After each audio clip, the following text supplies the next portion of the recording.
All right, Higher Pine Calling Podcast, episode number 4. Today we have Kurt the Hurt Holobaugh, my professor, with us. He's been on Strike Force, UFC, XFC, Ultimate Fighter. He's a black belt with Gracie United and a gym owner. I am Chad. Started this Higher Calling Podcast looking for others to help other people in the South, trying to inspire people how to get up and get moving. How you doing today, Professor? Doing good, man. Just another day. Just got to the gym. Excited to do this podcast with you. Sounds good, man. I really appreciate you coming on and helping me out. So, who are you in your own words, and what makes you who you are? So, I think, in my own words, I am a role model to my kids and many others. Of course, with my background and my expertise in mixed martial arts, I'm constantly helping people out, how whatever their needs are, whether they're joining our gym to become a fighter and try to make it to the UFC and fight at that high level one day. If it's somebody looking to get in shape, if it's just people trying to lose weight, if it's a kid at school being bullied and needs a little confidence and a little boost or pickup, you know, that's me. I'm helping out with those. Yeah, I do know, man, because it's so cool. I mean, I started out there with you guys 3 years ago, maybe, and it's something I never regretted doing. 45 years old, and no matter how many times I hurt and I get injured, and I just keep coming back because I love it, and it's such a good feeling. And I see the kids over there, and I just love to see them learn. And I see you work with the kids, and then you got the younger guys coming up working with the kids, and it's just cool to see the evolution of everything and to watch people just get better. And I think that's the family, that's the Gracie United family, that's the Jiu-Jitsu family, and it's just cool to see everybody come alive like that. Yeah, for sure. And like you said, man, I feel like a lot of times we're more than just a gym. Even I don't hang out with many people from outside my gym unless it's like family, just because I'm around these guys every day, and my gym guys are my family. So it's crazy. We like how close you become to some people that start working with at a gym, whether it's kids, whether it's adults. Man, everybody becomes friends. And it's cool because that's what this does also. It brings you together with so many different people. You know, everybody supports everybody. Everybody becomes best friends, hangs out. So that's a cool thing. Yeah. And I've, because of the nature of my work, I've traveled to a few gyms, and it's cool because of the way the gym setup is. Once you sign up at one, anybody in the network, you can go visit those gyms. So I dropped in Prairieville, Tiger Bend. I dropped in all these gyms, and those guys out there, they said when you first come in, they're like, "Oh, who is this guy?" And then after a while, you build that relationship with them, and it's just like whenever they see you, "What's up, my boy?" And it's great. Mm-hmm. Now, whenever I come back to the gym at our home gym, everybody's like, "Hey, man, did you sign a waiver?" Messing with me. But that's what Yeah, of family course. But hey, does. what are friends for, right? As That's soon as right. you ain't been in a while, they act like they don't know you. Want you to sign a waiver. That's right. You got to hold them accountable, baby. So, what's a funny story that you remember from your life, Professor? I got a story that I've told a couple of times, man. I took a fight in Chechnya, Russia one time. Pretty bad part of Russia, right? So me and my professor and my coach Raphael, we traveled to Russia, man. It was probably one of the worst trips I've ever made in my life. Is that where It they took us filmed about Rocky? what's that? Is that where they filmed Rocky? No. No, I think they filmed Rocky in Moscow, which would have been Right. 10 times better. Like we would have been in Moscow, I think it would have been better. But no, we out here in Chechnya, man. Bad part.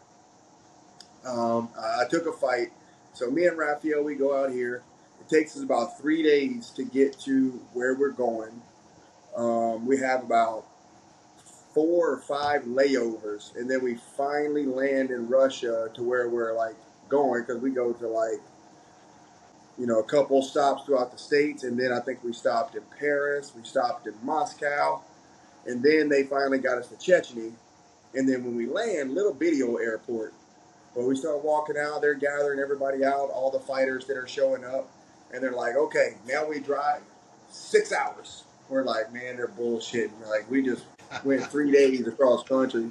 They wasn't lying. We got into that little bitty old van, man, and we drove for probably longer than 6 hours. And everybody couldn't wait. Grumpy, not knowing what half of we're getting into, because most of all of our guys that are coming are American or from America, and and I'm struggling because I'm fighting at 145 pounds, so I'm probably about 15 pounds over at the moment.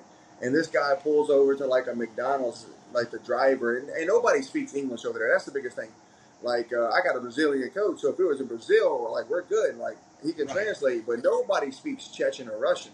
Nobody So we communicates with finally nothing. get to the hotel, and we're like, all right, well, I'm like, Raphael, look, I need to go.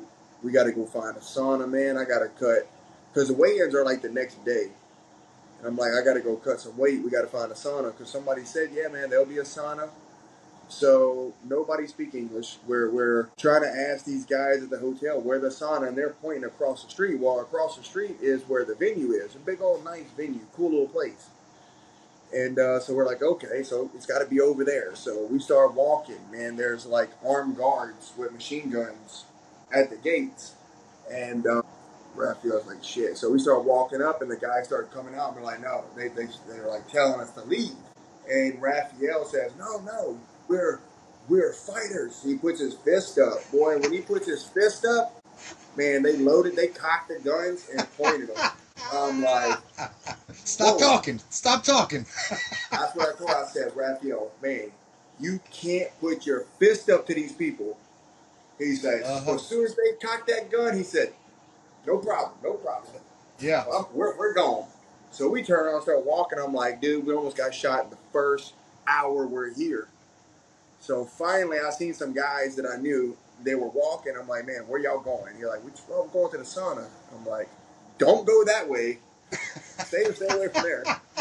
So like, all right, man, let's go find it. Follow us. So yeah, that's the story that comes to mind when somebody asks me a funny story, and I start thinking about my journey of fighting and mixed martial arts. Yeah, that's not like you're dealing with the Royal Guards in England over here. These boys mean business, huh? Oh yeah, they shoot you in the heartbeat. That's cool, man. That's cool. Oh, where did you come from? Like, where were you born, and what got you into fighting? So I was born in a small town called Independence, Louisiana. It's it's probably about an hour north of New Orleans. I mean, it's all right around the same area. You're right, almost in the middle of Louisiana, kind of, I guess. A little more south of Louisiana. But a little town called Independence, man. I was born there in 1986. And I think just from being a small kid, it didn't matter what was on TV. If it had something to do with fighting, it could have been Power Rangers. It could have been a Chuck Norris movie, Steven Seagal movie, Jean-Claude Van Damme movie. Didn't Oh yeah. matter. If it was something like that, I was into it. Um, and then I started getting into boxing a little bit back when it was Mike Tyson and Holyfield and stuff like that. So I'm like, I remember telling my mom I wanted to be a boxer when I grow up. Well, of course, parents were like, okay, well, yeah, man. Well, you have to train hard, do what you want. And I even remember, and I kept that, all the way until I got, even older.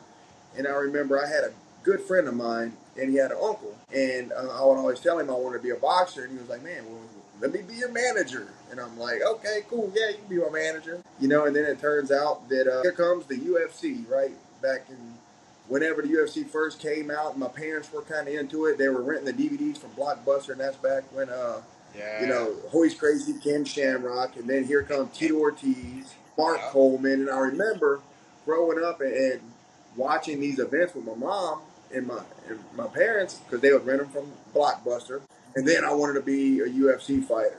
Well, then I got into WWF at the time, WWF and WCW wrestling, and it's still along the same lines. There's still entertainment. There's still Of fighting, course. I guess you can call it. So, man, I was just into all of that, and I graduated high school. I become a bit of a fighter, I guess you could say, because I just like to fight. Didn't really start nothing, but if anybody started something with me, I was happy to think that I was a UFC fighter in my head and fight them. So I got Finish to it where I was off. getting into some, street fights and stuff a lot. And right after high school, and I remember, so before I become a full-time fighter and gym owner, I used to install security cameras, burglar alarms, fire alarms. I was an alarm technician. Well, right here in Hammond, Louisiana, I was doing a job, and I had some friends that graduated high school with me, and I heard that they were cage fighting, and I'm like, man, that's freaking awesome! Like these guys are big time. They're cage fighting, not knowing the different levels of cage fighting at this time. Right, and they're all amateurs, but I'm like, if they can do it, I can do it. But I didn't want to be like them. I didn't want to go to the gym that they were all at. They were at a little small gym in Albany, Louisiana, which was basically my hometown. I went to Albany High School.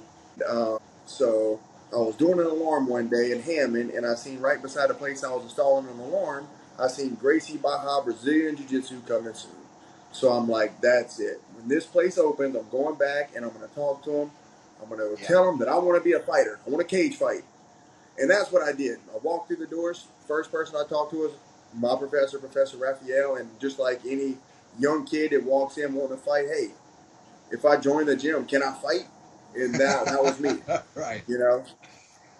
And of course, Raphael, sure, kid, here, sign the waiver. Here's our class schedule. Come back on these days, and you can do our MMA classes. And that was back in like 2007, maybe early 2008.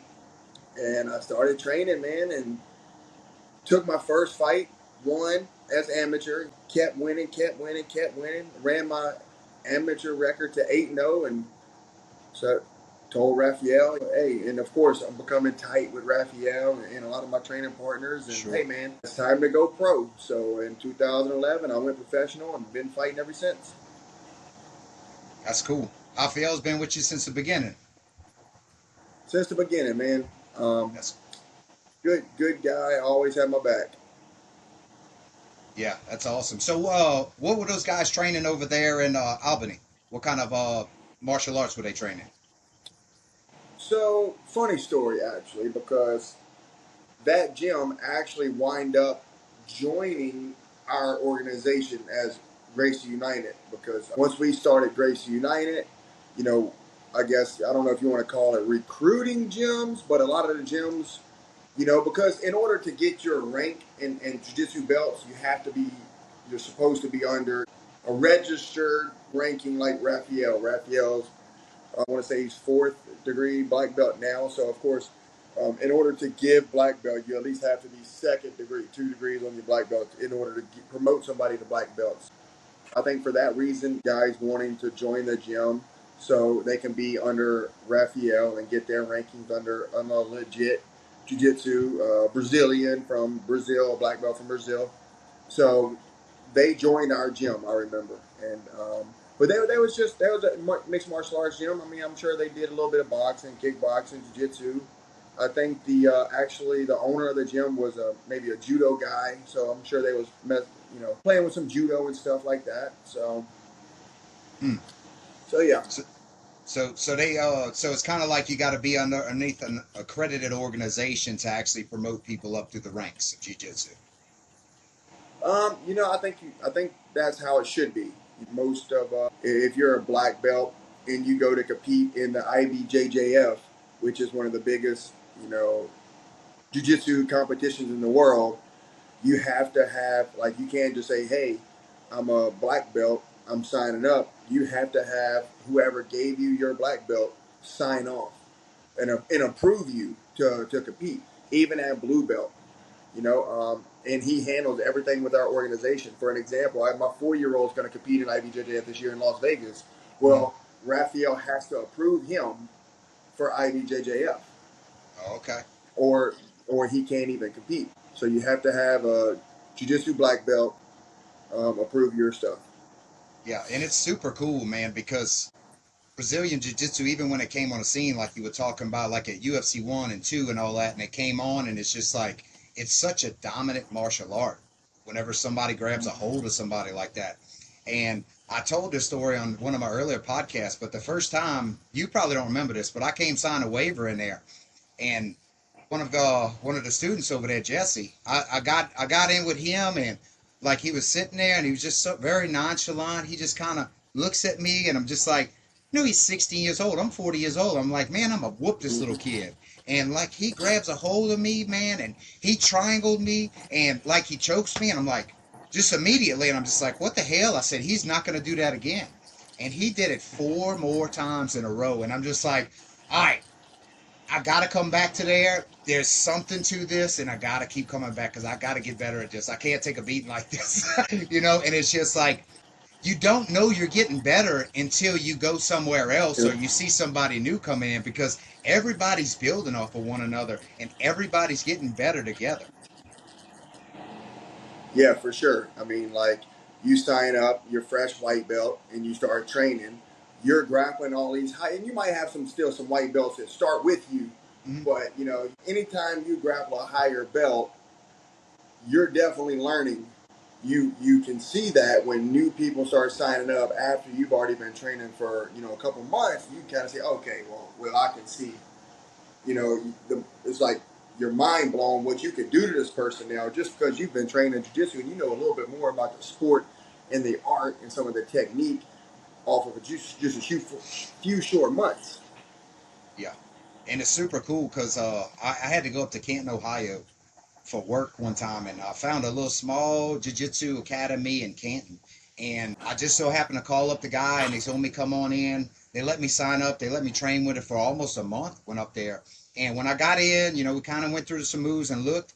And the black belt up there, he said, first you got to roll with me. And I was like, okay. And he's like, I just want to make sure that you're not going to come in here and hurt anybody. And so I rolled with him, and he just kind of made sure I wasn't hurting anybody. And I rolled with a couple of the other guys over there, and I was just white belt. I still don't know anything. And I, still rolling around with people and everything. And one of the guys asked me at one of them classes, and he's a blue belt, and he said, "You're the ringer, huh?" And I'm like, "What?" He's like, "You're the ringer," and I was like, "What does that mean?" He's like, "You're the guy that's not a white belt that's wearing a white belt." And I'm like, "No, I just train at a gym with a bunch of fighters, man, and these dudes are tough, man." But it's funny Yeah, everywhere I go, it's kind of like because of the nature of our gym, it's just like these are killers, man, and it's just crazy because these guys are just they get good so fast because of the way that the training goes and so much training. It's just awesome to see them progress like that. Do you recommend that everybody gets into combat and becomes an actual fighter? I don't know if I recommend it for everybody, but I think everybody should have a little bit of martial arts background. And it can be anything, man. You just never know what what's going to happen, right? With the way the world is today, you just never know. So I think it's always good just to have a little something in your back pocket.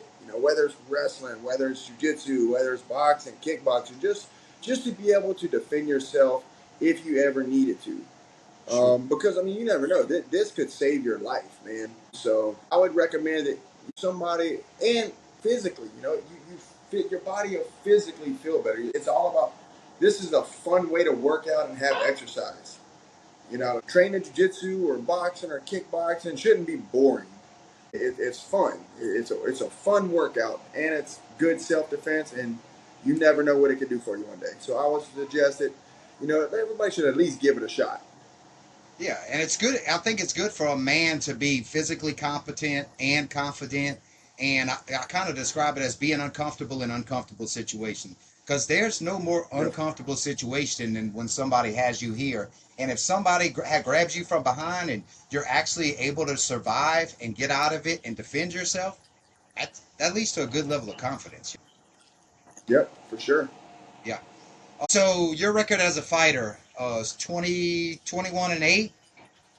How did most of your wins come? Like,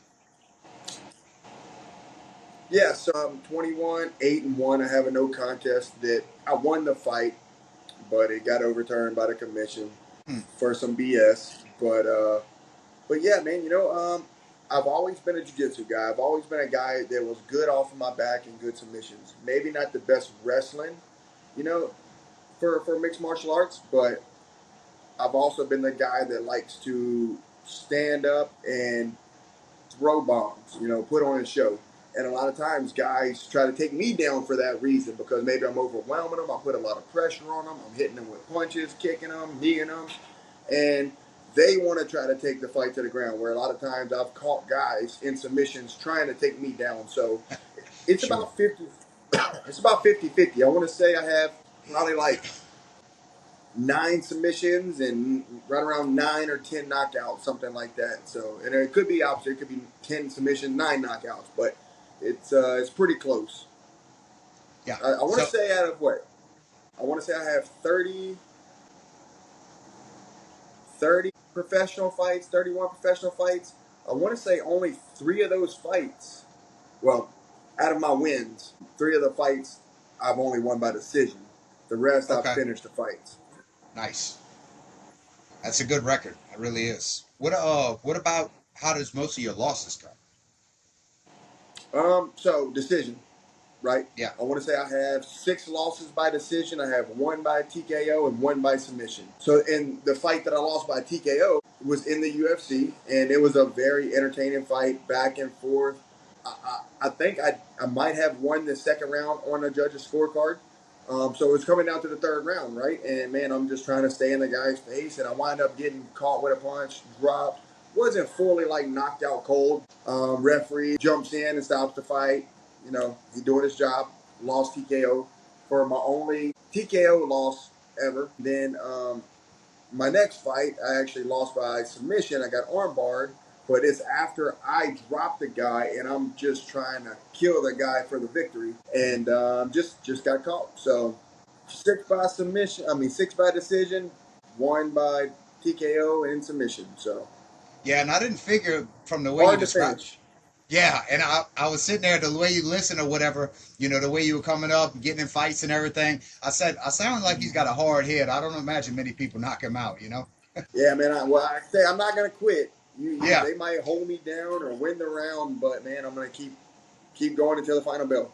yeah. And I remember the last one. I was sitting there watching him right there at the end and everything, and it went down to the bell, and you whispered in the guy's ear, "You're not gonna tap me." And I just thought it was so funny. You know what I mean? And it went to the decision.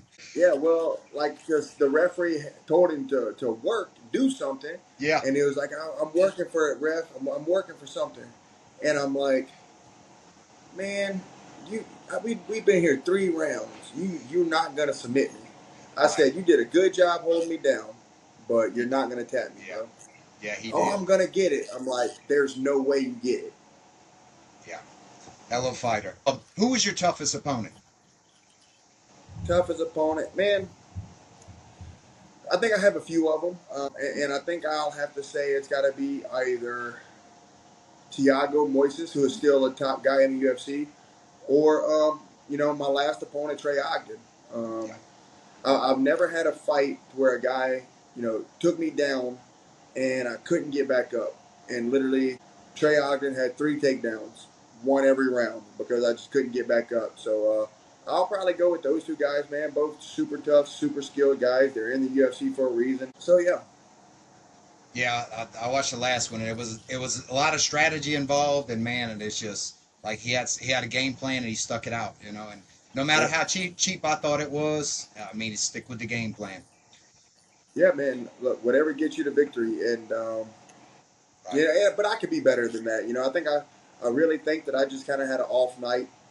Um, I thought I had a good training camp, but maybe I just trained too much. I never took my Yeah. foot off the gas in that training camp. Who knows, man? I'm not gonna sit here and make an excuse for anything. Um, but I know I could be better than that. Yeah, and I know you said something about your training camp. You had to drive a lot to get back and forth. I remember hearing you say, and not saying this was an excuse after the fact. I just remember Yeah. you saying before there was a lot of back and forth in the first training camp. You just showed up and you were already there, so it was very disciplined and dedicated and everything. And I'm sure that has a little bit to do with the being ready to go. I think it does. And I remember when I got this phone call for the fight against Trey Ogden. I want to say I got it about 12 weeks out, and I mean that is a lot of time for training. Hmm. And my weight was pretty high. I was probably almost 190 pounds. And I remember I got right to it that week, and I Yeah. just foot on the gas, full speed, traveling because I do a lot of my training with one of my other coaches, Professor Jimmy Mills, Coach Jimmy Mills at Port City MMA in Mobile, Alabama. I was training out at Kill Cliff. out in South Florida, Miami, Deerfield, Florida. I went out there quite a few times, and it's just, I don't know. I think it all caught up with me, man. So by the time I got to the fight, I just was just ready to get that fight over. I was already done, man. I hit a wall several times. And like I said, not that I'm using that as an excuse. I think it hurt me a little bit. But, you know, even as old as I am and as long as I've been in this game, I'm still learning. And Yeah. I think this is going to be a lot better training. Yeah. And I was going to ask you that. When's your next fight coming up? So we do have another fight set and scheduled for July 20th, Las Vegas, for a UFC fight night. Try not to butcher the guy's name. I am fighting Canyon Kuriski or something like that. You know, Brazilian guy, tough guy. He got his contract off of Dana White's Tuesday Night Contender Series with a rear naked choke finish. He is 0-1 in the UFC, lost his UFC debut by knockout. But one thing I can say about this guy is he's going to try to be entertaining. He's a full-around mixed martial artist. I want to say he's a 9th degree Muay Thai black belt and a Jiu-Jitsu black belt. So he's going to come to throw bombs, and if he has to try to put the fight down, he'll do that too. But I think this is a very good fight for me, and I think it's going to be a very entertaining fight for the fans. Yes. Looking forward to it, man. So, who would you like to be in the ring with if you had your choice of people to be in the octagon with? Who's your person that you see in your sights that you'd like to jump in the ring with? Man, you know, whoever's the champion, right? Right now it's Islam Makhachev. So, Uh-huh. I mean, and that's the thing about this game, man. You just never know. You know, a million people can look at me and tell me, Kurt, you are crazy because Islam will kill you. And I would say back to them, well, you know, we're all professional fighters and we're in the same organization. That means it doesn't matter, right? I can beat Islam if I got that fight. It could happen. Dustin Poirier. Who is giving Dustin Poirier a chance this weekend? UFC, what, 302 this weekend? Dustin Poirier getting his third title shot, I want to say. Yeah. And everybody counting Dustin out. Dude, Yeah. you can't never count a high-level professional out in a fight. No, man. Because I'll give you some MMA math real quick. So here we go. I am the guy that I'm fighting July 20th holds a victory over the only guy to beat Islam Makhachev. Wow. Okay. So that look how the MMA math goes down and follows. If I go in and beat Canyon Krusky beat Adrian Martinez. Adrian Martinez beat Islam Makhachev. So technically, I'll be the world heavyweight champion or lightweight champion. You know? That's right. That's right. Oh, if I can go in and get the job done. That's it, baby. I love it, man. And I was laughing or whatever because I seen Poirier. He said if he gets the guillotine, he's putting that statue in his front yard out there. I hope he gets that statue, man.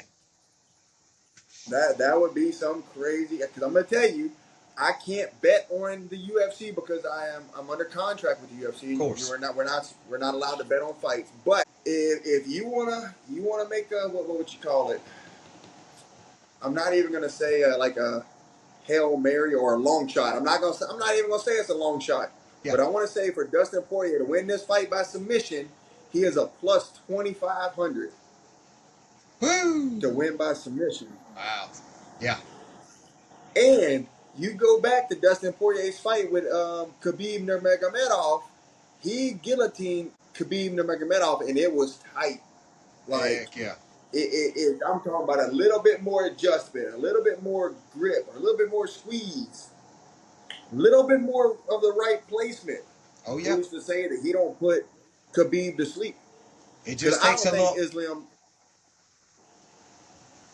Yep, and he was close to getting Khabib with that guillotine. If somebody was to say he has no chance to sub Makhachev, I'm gonna say, hey man, you just don't know fighting. Because anything can happen. Yeah, it's just like that old saying about football. Any given Sunday, something could happen. The wrong arm movement, the wrong neck movement, and that arm just slips in there, and it's nights out. Hey, for sure. Is there anything you look back at and regret about your career so far? Anything that you would have thinking you would have done a little bit differently? I don't think so, and the reason why is because I think I'm a true believer of everything happens for a reason.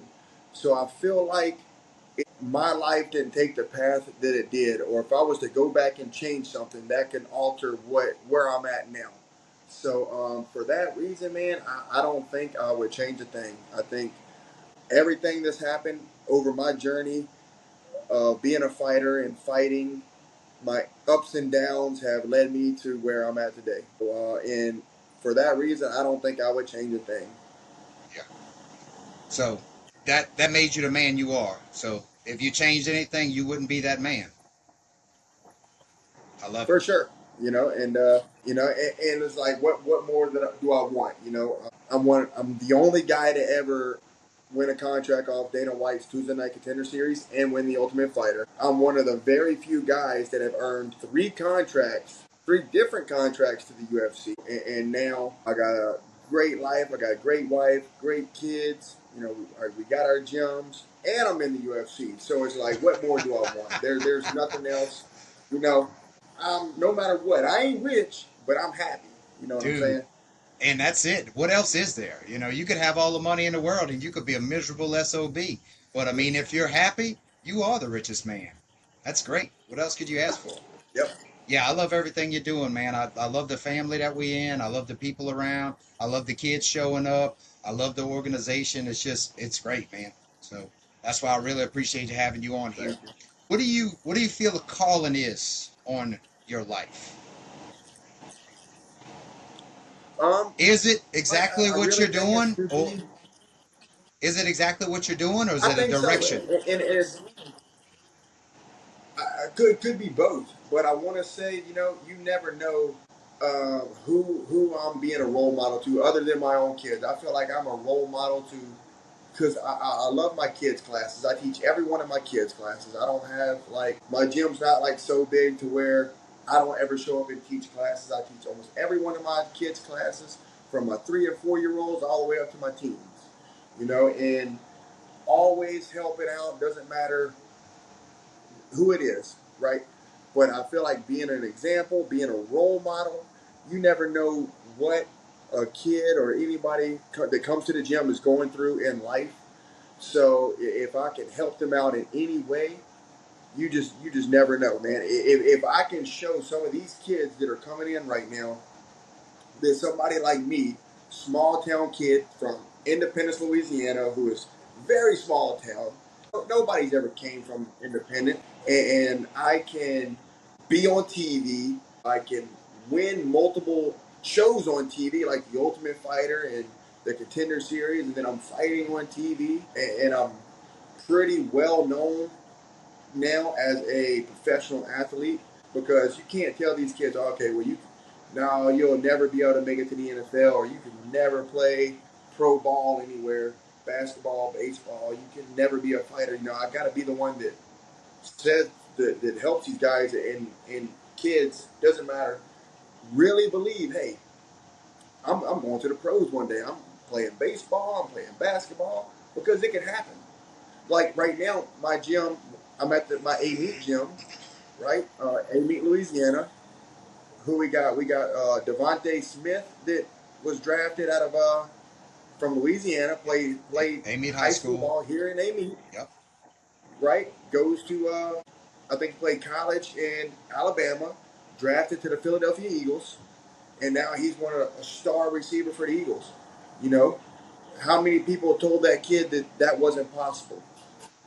What all did that kid have to go through to make that happen?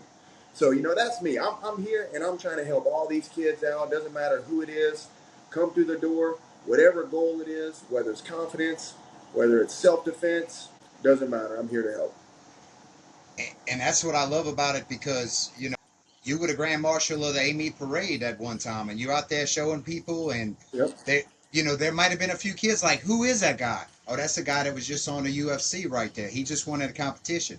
And even in Yep. class, they got some of the guys or whatever there, whenever their grades are lacking, and you over there on their neck, and you over there talking about, oh, you got an F in Yep. class? You getting 10 rounds tonight, son. And they're like, what? I say, you better tighten them Yep. grades up, boy. And it's encouraging, man, to be helping in the community and showing that a small town boy can make it. All you got to have is a dream, and you just got to have enough fire behind you to propel yourself in there. Because people around can kill dreams, man. And the only one that believes a dream Yep, is you. And so I see what you're doing. I encourage you to keep going, and I'm gonna be behind you 100%, man. I'm trying to be out here supporting you, and I'm hoping somebody will see this, see you, and be encouraged and go do the same thing. That's awesome. for sure, man. It's hard. Gotta work hard though. Ain't nothing gonna come to you. You gotta go get it. Yeah. You probably already answered this, but who's, say, like the top three influencers in your life? People that you kind of look up to, follow, see what they're doing, want to do, like people that you say when it's showtime, you got that in your heart, or you kind of go to if your cup's getting empty and you need a little extra boost. I think it's just you got to look around and and I'll use and some guys in the UFC, right? Like Dustin Poirier, somebody that's from Louisiana, somebody that I was fighting amateur on the same card with. Me and Dustin, he fought his last amateur fight the night I fought my fourth amateur fight in Lafayette, Louisiana. And you look where these guys are at. Sure. You see what they've achieved. So definitely guys like that. Maybe even my friend Brennan Allen, who started training with me at 12 years old. Right now, top ranked number 5 or 6 at middleweight in the UFC, who is doing an amazing. Right, Yeah. and then you turn to maybe my wife, my kids. Those are the ones that stay behind me and keep pushing me. Right, and I want to do everything that Dustin has done and Brennan has done, for my kids and my wife. Yeah. Yeah, and that's great, man, to see those guys and just such down to earth people and just hit it just right and just moving in the right direction. I see your family, they following you at those events and all that, and everybody dressed up and the stuff that you learned that gave you all that discipline that showed you that direction, you trying to encourage that in the young ones, and that's awesome. Yep. So yeah, man, just got to have a little bit of push. Sometimes. I love it, man. What kind of sports or other interests do you have besides fighting? So man, I love my football. I love NFL Sunday. I'm a big fan of Louisiana, so I love all my Louisiana teams. Now, I don't watch as much LSU or college football or as much basketball as I do like football. But I don't often miss a Saints game. I don't go to a lot of games, but I think that's just kind of I would rather watch some games at home. Mm-hmm. Right? I'd rather fire up the barbecue grill, boil crawfish, cook, spend time with the family, drink some beer, watch my football. So I've always been into football, love watching football. Besides that, man, I like to play a little golf. Go out on the golf course here and there and swing some irons and swing my driver a little bit. It's a good release, man. Did you play football in school or no? Yeah, I did, or at least I tried to. Man, I was really small in high school, believe it or not. So I remember I played a little bit of Pop Warner football. Mm-hmm. I want to say I was probably 12, 13 years old. I remember I was in the 7th grade. I tried out for the junior high, and I didn't make it. So I'm like, all right. So I went and signed up, played some Pop Warner. When I was a freshman in high school, my 9th grade year, I wanted to play football, but I didn't even get to dress out. I could only sit on the sideline and wear my jersey. Coach wouldn't even let me put pads on.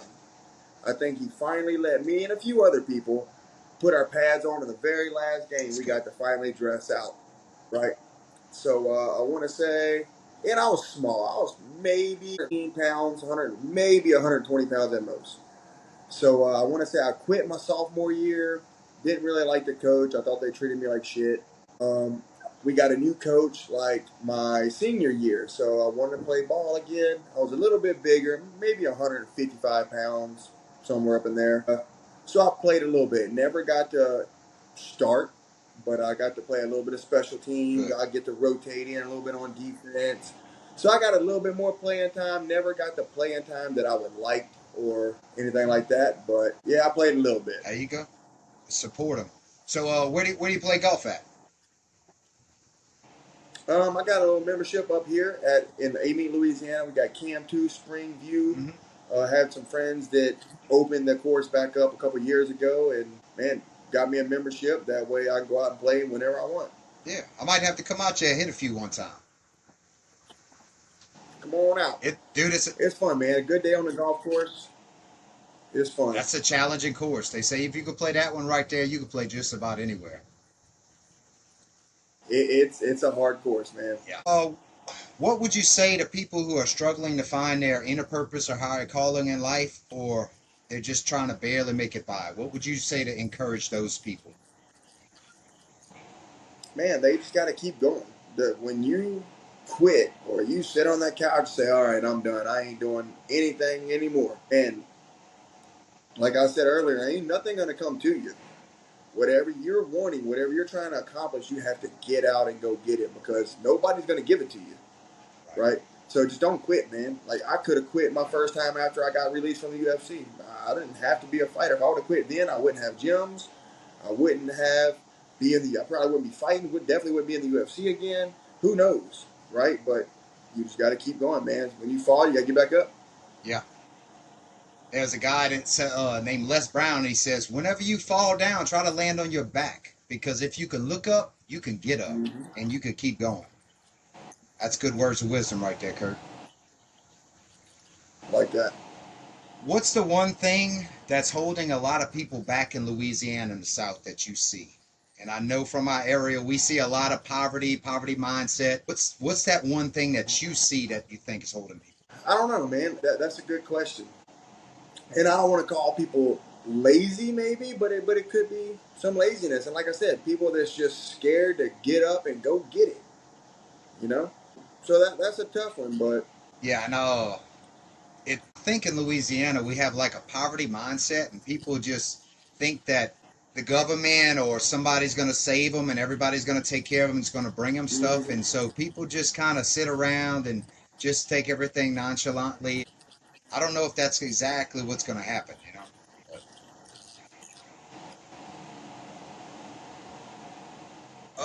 What's the greatest victory and greatest learning experience you've had through your career and opening up a business? um, well, I think the biggest victory is just being happy. Being happy, having a good family, good. So I think that's all a victory itself. Yeah, being happy is the goal. So that's awesome. I heard a few guys in the gym talking about skateboarding one time, and did y'all used to be into skateboarding, and where'd y'all go? Man, yeah, so probably around 18 years old, I think I got into skateboarding. I had a friend that started skateboarding. They opened up a park out here in Hammond, Louisiana, Z Mary Park. Nice little skateboard course, man. And I had a friend that was skateboarding, and he brought me out there with him. He was, rolling around on the, like, he was okay. He was pretty good. And then I started skateboarding, and I started to get kind of good. And I remember, man, but I'll tell you, that's a hard and it's a rough sport. And I remember I was getting good. Like, I could skate the park. Yeah. Wasn't the best freestyle or street skater, but I could skate that park. And I would take some bumps, man. And it was bad. Ribs, ankles, shoulders, elbows.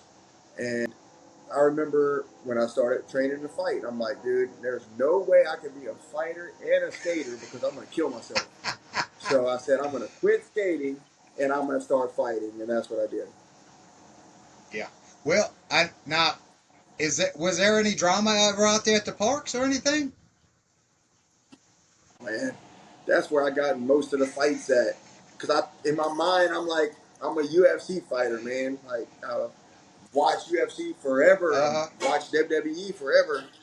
And yeah, we had quite a few fights out there. And that's when I was like, man, Yeah. I'm gonna go be a fighter. I'm gonna join a gym, and I'm gonna try to get paid for this one day. Yeah, because you can't get paid with your team out there at the skate park, but we could get paid in the UFC, huh?